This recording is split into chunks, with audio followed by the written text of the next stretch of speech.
मैं डॉक्टर विक्रम सिंह ताखर, प्रवक्ता electronics, government polytechnic college Bikaner.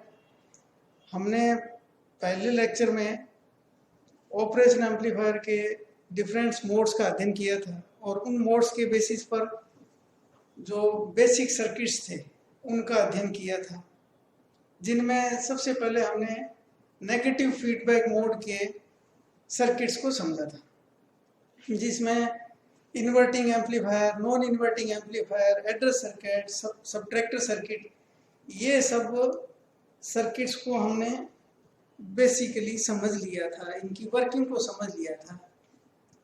अब हम और ऑपरेशन एम्पलीफायर के जितने भी आगे के जो सर्किट्स हैं और ख़ास करके नेगेटिव फीडबैक मोड के जो सर्किट्स हैं वो इन्हीं बेसिक सर्किट्स के ऊपर डिपेंडेंट रहेंगे।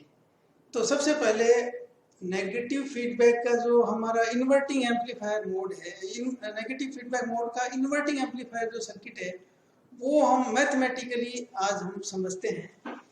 तो सबसे पहले ये हमारा ऑपरेशन एम्पलीफायर का symbolic pin diagram.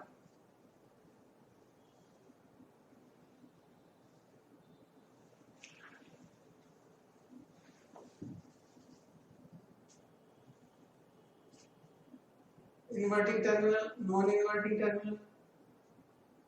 Inverting terminal 2 number pin होती है, नॉन इन्वर्टिंग 3 नंबर पिन होती है। ये R1 और नेगेटिव फीडबैक में 6 नंबर पिन से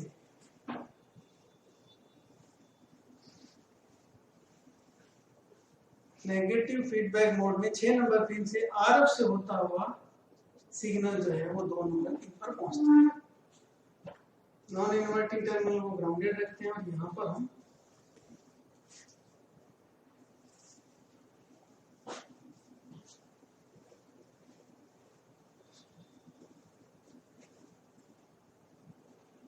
हम इनपुट देंगे।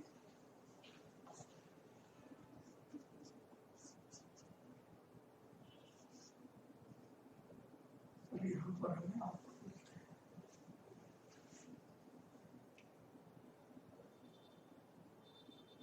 इसके अलावा जो अलग जैसे सप्लाई पिन्स है, ऑफसेट नल पिन्स हैं और 8 नंबर पिन जो नो कनेक्शन पिन होती है वो मैंने दिखाई नहीं है, क्योंकि वो लगातार एक ही प्रकार से सर्किट में कनेक्टेड रहती है। ये मैंने पिछले लेक्चर में भी आप लोग को बताया था।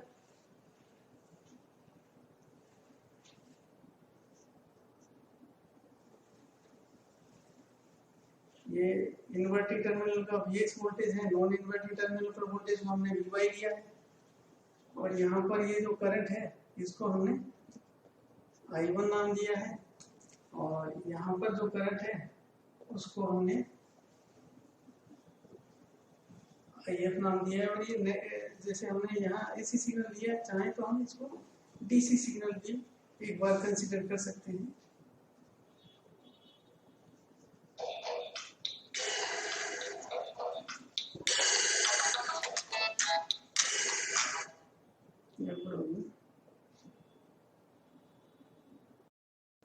नेगेटिव फीडबैक मोड में, ऑपरेशन एम्पलीफायर के नेगेटिव फीडबैक मोड में गेन जो है वो रिड्यूस हो जाता है, क्योंकि ओपन लूप मोड में ऑपरेशन एम्पलीफायर का गेन इनफाइनाइट या 2 इंटू, खास करके IC 741 की बात करें तो 2 इंटू 10⁵ गेन होता है ओपन लूप मोड में। लेकिन नेगेटिव फीडबैक मोड में ये गेन बहुत रिड्यूस हो जाता है और आवश्यकता के अनुसार यानी RF और R1 पर डिपेंड करेगा, गेन जो है रिड्यूस हो जाता है। और एक बात ये भी मैंने पहले बताई थी कि नेगेटिव फीडबैक मोड में जो हमारा इन्वर्टिंग और नॉन इन्वर्टिंग जो टर्मिनल है उनका जो वोल्टेज है वो लगभग इक्वल रहता है। इसलिए हमें ये कंसीडर करके चलना है कि 2 नंबर पर जो वोल्टेज है यानी इन्वर्टिंग टर्मिनल पर वोल्टेज Vx और नॉन इन्वर्टिंग टर्मिनल पर वोल्टेज Vy जो है वो इक्वल रहेंगे। ये बात कंसीडर दिमाग में रखते हुए हम इसके मैथमेटिकल एनालिसिस को करेंगे।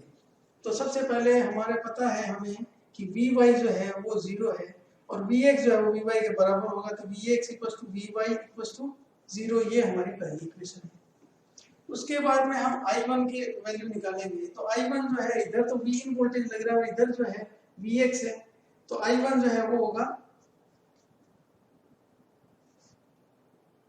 We in minus V x divided by R1, और वी एक्स जो है वो हमारा 0 है, इसके लिए ये हो गया we in divided by R1, ये हमारी 2 नंबर इक्वेशन। इसके अलावा एक बात जो हमें ध्यान में रखनी है वो ये है कि जब हमारा नेगेटिव फीडबैक मोड होगा तो हमारा जो इनपुट करंट होता है ऑपरेशन एम्पलीफायर का, जो इनपुट इंपीडेंस है वो लगभग इनफाइनाइट होता है, इसलिए इनपुट करंट, जैसे इस करंट को हम I2 माने, इस करंट को I3 माने, तो I2 equals to I3 almost equals to 0, यानी I2 I3 लगभग 0 रहता है जब हम ऑपरेशन एम्पलीफायर को नेगेटिव फीडबैक मोड में काम में लेते हैं। तो इसका मतलब ये हुआ कि हमारा जो IF होगा वो I1 के बराबर ही होगा, क्योंकि I2 जो है वो तो लगभग 0 है, तो IF जो है वो लगभग I1 ही होगा। ये हमारी फोर्थ इक्वेशन। हमने IF की वैल्यू निकाल ली है, और IF निकालने के बाद में अब हमें V0 तक पहुंचना है। तो V0 जो है वो होगा कि यहाँ से हम शुरुआत करें, यदि V0 की वैल्यू निकालने के लिए यहाँ से शुरुआत करें तो यहाँ पर Vx वोल्टेज जो है वो 0 है, तो यहाँ से शुरुआत करेंगे और हम V0 तक पहुंचेंगे तो हमें यहाँ पर जो वोल्टेज मिलेगा वो ये प्लस ये माइनस और ये मिलेगा IF RF, ठीक है। तो अब यदि हमें V0 निकालना है तो सबसे पहले हम शुरुआत करेंगे और किरचॉफ वोल्टेज लॉ लगाएंगे। तो हम यहाँ से शुरुआत करेंगे, सबसे पहले जहाँ से शुरुआत करिए उस टर्मिनल का वोल्टेज सबसे पहले लिखेंगे, तो ये वोल्टेज Vx। उसके बाद में जो भी वोल्टेज डिफरेंस आएगा तो वोल्टेज डिफरेंस यहाँ पर जो RF के अक्रॉस चलने के बाद में जो वोल्टेज डिफरेंस आएगा वो होगा IF RF, और उसका प्लस ये होगा माइनस ये होगा, तो हमें यहाँ पर जो वोल्टेज लॉ के अनुसार यहाँ पर जो वोल्टेज मिलेगा वो IF माइनस IF RF, और हम पहुंच गए आउटपुट टर्मिनल 6 नंबर पर, और आउटपुट टर्मिनल का वोल्टेज जो है वो V0 है। V0 जो है तो इसको हम V0 के इक्वल पुट कर देंगे, तो यहां से हमारे पास में V0 जो है वो आ गया minus IF RF, minus IF RF, और यहाँ पर हमने IF जो है उसकी वैल्यू हमें पता है, IF है I1 के बराबर, और I1 है Vin अपॉन R1 के बराबर, तो I1 की ये वैल्यू हम यहाँ पुट कर दें तो ये Vin upon R1 into RF, तो V0 डिवाइडेड बाई ये Vin को इसके बटे में ले आते हैं,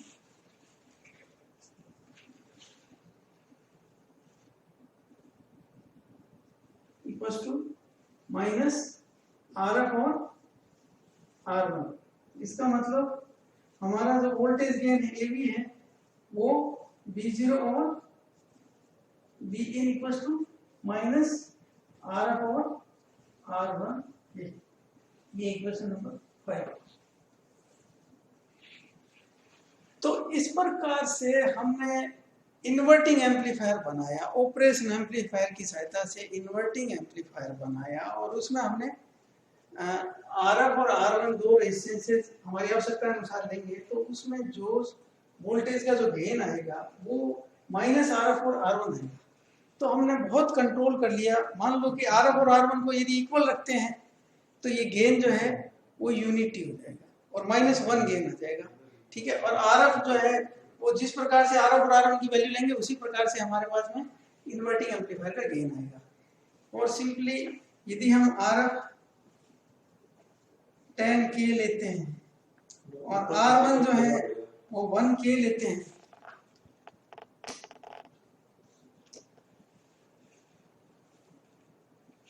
तो हमारा AV जो है वो आएगा -10K divided by 1K equals to -10 जो है वो इस एम्पलीफायर का गेन आ जाएगा, जो कि हमारा आवश्यकता के अनुसार बनाया हुआ या आवश्यकता के अनुसार सर्किट डिजाइन गेन है, क्योंकि ऑपरेशन एम्पलीफायर का गेन 2 × 10⁵ होता है ओपन लूप में, लेकिन हमने आवश्यकता के अनुसार हमने इस सर्किट में गेन -10 कर लिया। ऐसे ही आवश्यकता के अनुसार जो हमारी आवश्यकता है उसके अकॉर्डिंग RF और R1 को सिलेक्ट करके हम गेन सेट कर लेंगे। जैसे एडर सर्किट में मैंने बताया था कि भाई एडर सर्किट में जो गेन होता है वो जो नेक्स्ट 2 स्टेज में एडर सर्किट बताया था, एक्सप्लेन किया था, तो नेक्स्ट स्टेज का गेन हम -1 सेट करते हैं, तो उसमें RF और R1 को इक्वल लेंगे तो गेन -1 हो जाएगा। तो इस तरह से हम आवश्यकता के अनुसार गेन सेट कर सकते हैं। तो यह सब तो एक्सप्लेन हुआ इन्वर्टिंग एम्पलीफायर का मैथमेटिकल एनालिसिस। नेक्स्ट हम लेते हैं नॉन इन्वर्टिंग एम्पलीफायर और उसका मैथमेटिकल एनालिसिस करेंगे। तो नेक्स्ट हम लेते हैं नॉन इन्वर्टिंग एम्पलीफायर।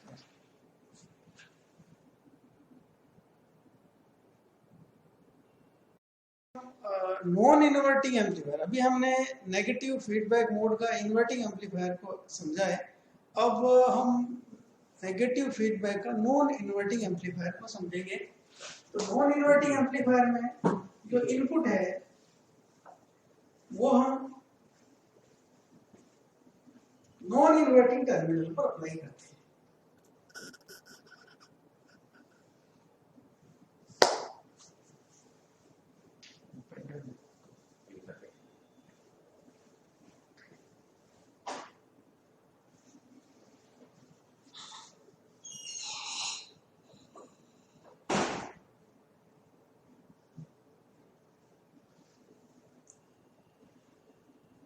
ये जो एम्पलीफायर होगा ये नॉन इन्वर्टिंग एम्पलीफायर होगा और इसमें जो हमारा इनपुट है वो हम नॉन इन्वर्टिंग टर्मिनल यानी 3 नंबर पिन पर लेंगे। तो इससे क्या होगा कि जो हमारा इनपुट है वो सेम फेज में हमें आउटपुट में एम्पलीफाई होकर मिलेगा। और इसका मैथमेटिकल एनालिसिस में हम समझेंगे कि हमारा जो Vy है वो Vin के बराबर है। Vy जो है वो Vin के बराबर है क्योंकि Vin हम इनपुट के रूप में 3 नंबर पिन पर लगा रहे हैं। तो ये हमारी पहली इक्वेशन है। उसके बाद में हमें पता है, मैंने पहले भी बताया है कि हमारा जो नेगेटिव फीडबैक मोड का जो एम्पलीफायर है उसमें Vx और Vy जो है वो इक्वल रहेंगे और हमारा जो I2 और I3 यानी इनपुट जो करंट है वो नेग्लिजिबल रहेंगे। तो अब जो Vx है वो Vy के बराबर होगा और Vy के बराबर होगा, इसका मतलब वो Vin के बराबर होगा। ये हमारी 2 नंबर इक्वेशन होगी।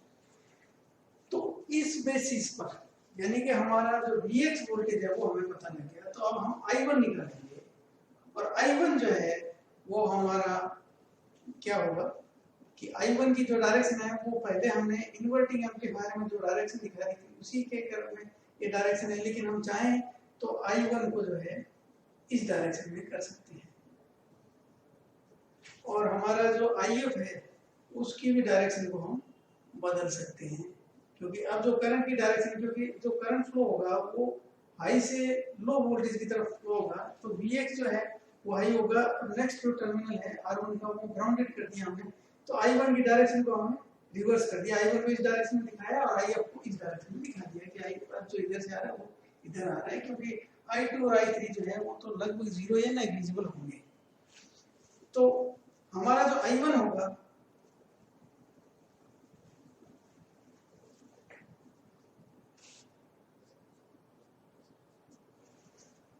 वो Vx - 0 डिवाइडेड बाई R1, ये हमारा I1 होगा, यानी कि Vx डिवाइडेड बाई R1 यानी Vin डिवाइडेड बाई R1, ये हमारा I1 होगा। अब हमें पता है कि ये जो I1 है वो IF के रूप में ही है, क्योंकि IF जो है उसका एक पार्ट I2 के रूप में जा रहा है, एक पार्ट I1 के रूप में जा रहा है, लेकिन I2 हमारा नेग्लिजिबल या 0 है, तो इसका मतलब IF जो है वो किसके बराबर होगा? I1 के बराबर होगा। तो IF जो है वो I1 के बराबर है, यानी कि Vin बटे R1।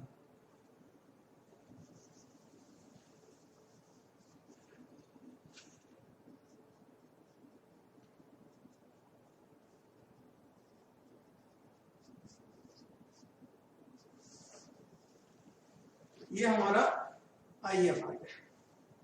अब हम किरचॉफ वोल्टेज लॉ के माध्यम से V0 को कैलकुलेट करेंगे। तो किरचॉफ वोल्टेज लॉ में हम जो हमारा जो लूप की इक्वेशन है वो शुरुआत हम यहाँ से कर सकते हैं, यहाँ से कर सकते हैं, जहाँ से भी हम लूप की शुरुआत करेंगे उस वोल्टेज को सबसे पहले लिखते हैं। तो हमने लूप की शुरुआत जो है ये जो वोल्टेज V0 इसको, तो लूप की शुरुआत हम यहाँ से करेंगे। तो सबसे पहले जहाँ से हम शुरुआत करते हैं उस वोल्टेज को सबसे पहले लिखते हैं। तो यहाँ पर लिखेंगे Vx, उसके बाद में हम यहाँ से यहाँ गए और इसमें जो करंट की डायरेक्शन है ये है, तो इसके कारण जो वोल्टेज डिफरेंस यहाँ पर आएगा उसका प्लस ये होगा और माइनस ये होगा और वो होगा IF RF। तो इसका मतलब हम यहाँ से जब यहाँ जाएंगे तो जो वोल्टेज डिफरेंस आएगा वो प्लस IF RF। और हम यहाँ पहुंच गए, तो जिस टर्मिनल पर फाइनली पहुंचते हैं उसका वोल्टेज हम इन दोनों वोल्टेज के इक्वल V0 पुट करेंगे। तो ये हमारा फाइनली V0 की value Vx plus IF RF आ गई। तो इसमें V0 जो है वो Vx की वैल्यू पुट कर देते हैं, Vx की वैल्यू है Vin और IF जो है वो Vin divided by R1 into RF। तो हमारा वोल्टेज गेन, इससे पहले एक इक्वेशन और लिख लेते हैं, V0 equals to Vin minus Vin plus Vin into RF power R1। तो हमारा जो वोल्टेज गेन है वो होगा V0 बटे Vin, यानी कि 1 प्लस RF और R1। ये एक बहुत ही महत्वपूर्ण इक्वेशन हमने प्राप्त कर ली है जो वोल्टेज गेन की इक्वेशन है। तो ये वोल्टेज गेन स्पष्ट नजर आ रहा है कि ये पॉजिटिव होगा, इसमें 1 प्लस RF और R1। तो सब जो हमारा पहले का जो सर्किट था वो इन्वर्टिंग एम्पलीफायर था, यानी कि उसका गेन जो है नेगेटिव हो रहा था, यानी कि वो इनपुट को 180 का फेज शिफ्ट दे रहा था। जबकि यहाँ पर स्पष्ट है कि जो गेन है वो पॉजिटिव प्राप्त हो रहा है। RF और R1 मान लो इक्वल हो, RF और R1 यदि इक्वल है तो गेन हमारा 2 हो जाएगा, यानी पॉजिटिव गेन है। तो पॉजिटिव गेन है तो हमारा जो Vin है वो सेम फेज के साथ में आउटपुट को मिलेगा। हम आवश्यकता के अनुसार RF और R1 को सेट करके हम गेन को प्राप्त कर सकते हैं। जैसे फॉर एग्जांपल RF जो है वो हमारा 10K हो, R1 जो है वो हमारा 1K हो, तो हमारा जो AV है वोल्टेज गेन जो होगा वो 1 plus 10K divided by 1K equals to 11 voltage gain होगा। यानी हम इनपुट में यदि 1 वोल्ट देंगे तो आउटपुट में हमें 11 वोल्ट प्राप्त होगा। इनपुट में हमें -1 वोल्ट देंगे तो आउटपुट में हमें -11 वोल्ट प्राप्त होगा। इनपुट में यदि हम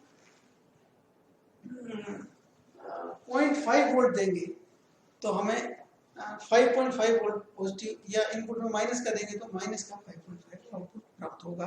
तो इस प्रकार से ये हमारा नॉन इन्वर्टिंग ऑपरेशनल एम्पलीफायर है। और नॉन इन्वर्टिंग के माध्यम से non inverting amplifier using operational amplifier है जिसमें हम नेगेटिव फीडबैक मोड काम में लेते हैं और उसमें हम इनपुट जो है वो नॉन इन्वर्टिंग टर्मिनल पर अप्लाई करेंगे तो हमारा जो सेम फेज का आउटपुट प्राप्त होगा और कंट्रोल्ड गेन के साथ।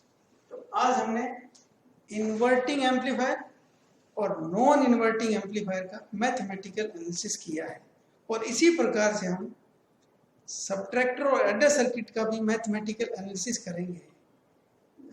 सबट्रैक्टर सर्किट में इन्वर्टिंग और नॉन इन्वर्टिंग दोनों मोड एक साथ काम में लिए जाते हैं, ये मैंने पिछली क्लास में आपको एक्सप्लेन किया था। और एडर सर्किट में हम इन्वर्टिंग मोड को, इन्वर्टिंग एम्पलीफायर मोड को काम में लेते हुए एडर सर्किट बनाते हैं, जिसका थ्योरेटिकल अध्ययन तो हमने कर लिया था। मैथमेटिकल एनालिसिस नेक्स्ट क्लास में करेंगे। जय हिंद, जय भारत।